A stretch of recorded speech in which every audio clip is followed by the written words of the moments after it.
An election, it's like a basketball game. There's got to be a winner and a loser, and we're going to hear from both in the next few minutes. In Pennsylvania, some folks felt like they won big on Tuesday.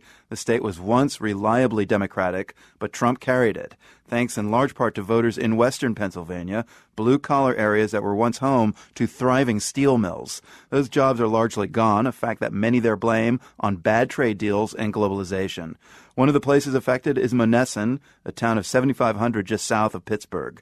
Trump visited there in June. Joining me now is Lou Mavrakis, the mayor of Monessen. Mayor Lou was on our program back in July. So what is the mood in Monessen this week, Mayor Lou, after Trump was elected? Marco, a lot of people, I guess, were in a state of shock, just like it is all over the country and all over the world. No one expected, I guess, to see this happen. And Trump visiting this area, he knew what he was doing. Oddly enough, the road to the White House came through Monessen. 7 precincts here in the city of Monessen. You have approximately 700 registered Republicans. With that, Trump got 1,221 votes. That's unheard of in the city of Monessen. Those votes, you're looking at several Democrats had crossed over and voted for Trump, just as I predicted. So the shock is over a town like Monessen, an old bastion of the Democratic Party, where it went for the Republican. Is that right? Right. Yeah. So when you say the road to the White House passed through Monessen, what angered people? Why did people go out, change party affiliation, and vote for Donald Trump this time? Well, all you have to do is come here to Monessen and look at all the blight that's left behind whenever the steel industry leaves. When the steel industry leaves, you go up and down this valley, the Allegheny River and the Ohio River. All the steel plants were in this area that made this country what it is. The very communities that built this country are the communities that are suffering the most. I had 4 years of read my lips. I had 8 years of Clinton. I had 8 years of Bush Jr. I had 8 years of Obama. And what does our community look like? It looks like Beirut, or it looks like if ISIS was to come here, they would keep on going because they say somebody already bombed us. And that's the way all the communities look that had steel mills up and down the Mon Valley, up and down the Allegheny, and the Ohio. Now, when you spoke with us a few months ago, Mayor Lou, you and a few others in your city there in Monessen said you knew Donald Trump could not bring back steel jobs, that essentially you knew Trump was making hollow promises. So square that for us. How come all these people in Monessen went out and voted for him? Because it's very simple. He come here, he give them some hope. Stop and think about it. This is what I'm going to propose to Trump. You get your neckties made in China. You get your suits made in China. All right, come here to Monessen. Make your ties here. Make your suits here. There used to be 2 clothing factories in this city beside the steel industry that we have. There's plenty of room for us to have industry coming here. It doesn't necessarily have to be steel. Now, could you bring back steel to the way it was? No. In 1955, when I went to work, 8,000 jobs there.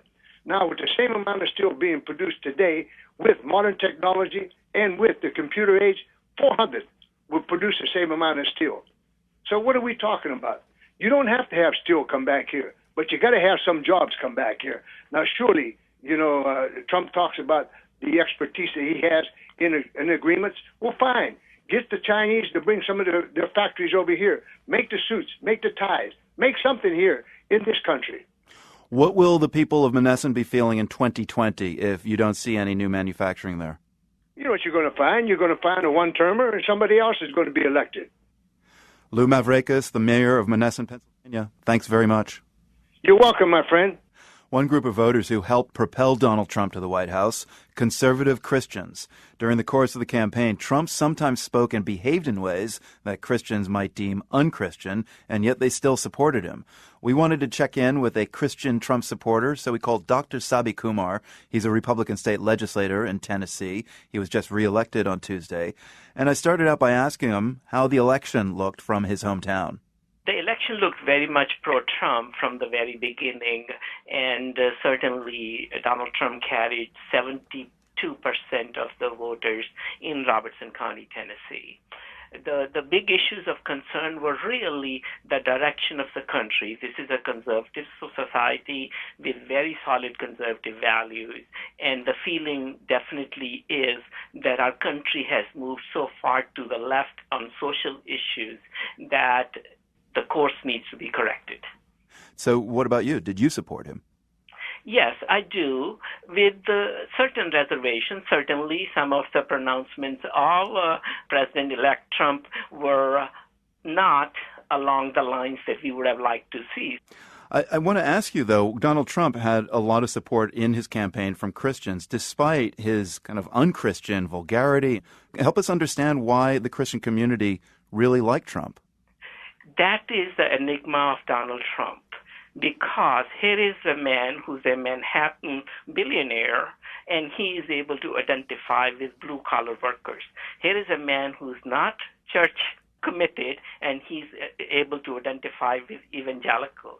Here is a man who did not serve in the military, and he's able to gather and identify with and gain respect or support from veterans. That is the enigma, and that is one thing that media fail to understand. So how do you think he does it? How do you think he kind of succeeds? He supports their values. Evangelical Christians feel that role of faith in government has been set aside. Government has been eliminated. My constituents very strongly believe about prayer in school. Prayer has been taken out of schools. We open our legislature, and I believe the U.S. Congress, every session with a prayer. Why do we not allow that at schools? These constituents, or my fellow citizens, feel that prayer and God and biblical values on which this nation was founded have been taken out of the government. And Donald Trump tells them so, and he supports the effort to restore those values in the government. Just one last question, Dr. Kumar. It sounds like what you're saying is that in some cases Christians will cut some vulgar people slack if those vulgar people are politicians and they're willing to get the government out of their lives. Those Christians were definitely offended by the vulgarity because they are people with solid conservative values. Yet, what is the alternative? The alternative is to totally eliminate religion and follow the path that Hillary Clinton offered. So it was, I guess the common phrase will be lesser of the two evils. It is not that the Christian said, oh, this vulgarity is okay because he will benefit me. No, they are not that selfish a group. The point was, yes, he's vulgar. Yes, I don't like it.